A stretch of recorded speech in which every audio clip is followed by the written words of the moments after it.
In 1971, in Waikiki, with a beautiful Korean-American young woman named Cho, a beautiful young Chinese woman named Alice, a beautiful British blonde named Laura, and a handsome young army man named Patrick with red-brown hair.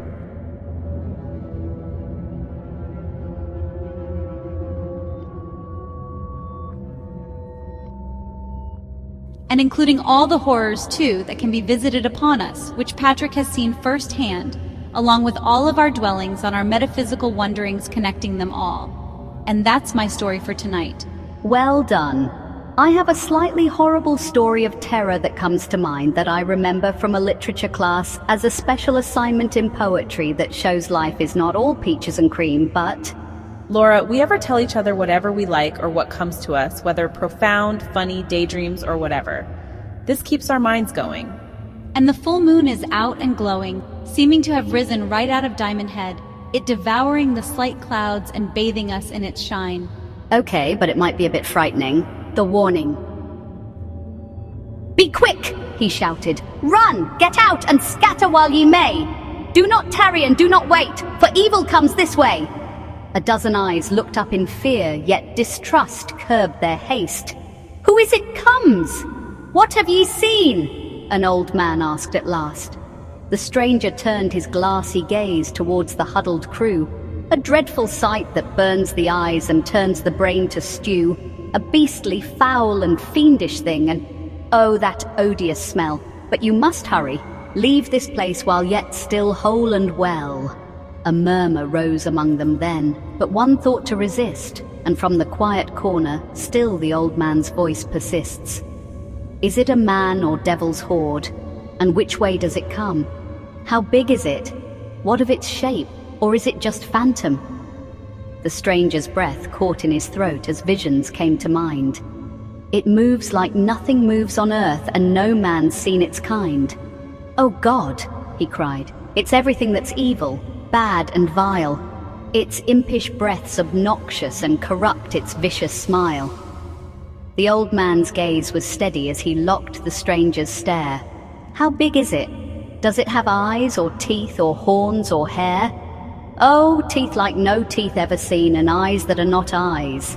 It steps and jumps and slithers as it rolls and crawls and flies."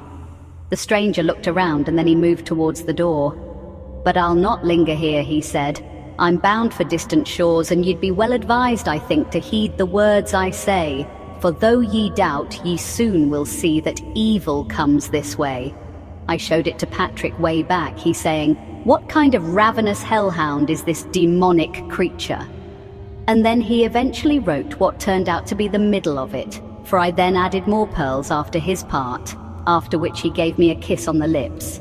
And so I thought, what are kisses but the prelude to consummation? And I lived on that thought. The stranger opened the door and gazed to his right, then turned to the old man, his face all full of fright. "It's here!" and quickly ran off toward his boat ashore. But the old man saw no creature, nor heard any roar. Yet the stranger went hurtling on down to the stream, then stared back in dread while untying the rope. The old man thought the spectre was an opium dream, for no one beast can fly, roll, crawl, slither and lope. As the old man sat relieved, a rumble shook the floor, followed by a grim roar, so he leapt up to the door. There it swept, demon-eyed, rolling as a snaking coil, jumping the roadside log, then crawling through the soil. It flew down the riverbank, steadied by its flaring tail, landing on the rope just released by the stranger, who had now jumped into the boat to give it some sail. Yet the creature had set fins and crept into the water. The stranger rowed hard, but the beast was closing in. He'd dropped the sail, but it hadn't yet taken the wind.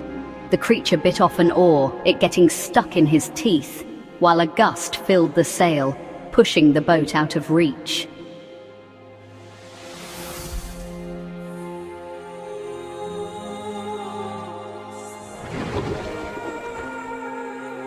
The sharp bow split the ogre's head near in half. The bow then separated all the way to the mast, lifting the stranger from the stern and flinging him through the air onto the monster, whose reflex mean the old man had rushed through the dust, to the stream. He dove in and swum under, noting the peace of death. Just then they heard a fiendish shriek. The door flew open with a creak, and there a mutilated corpse. Did you think evil so soon dead? It blubbered through its shredded head. It slithered, rolled and flew inside, enjoying how its victims cried. That's it, and that is enough for one to wonder. But it's only a story.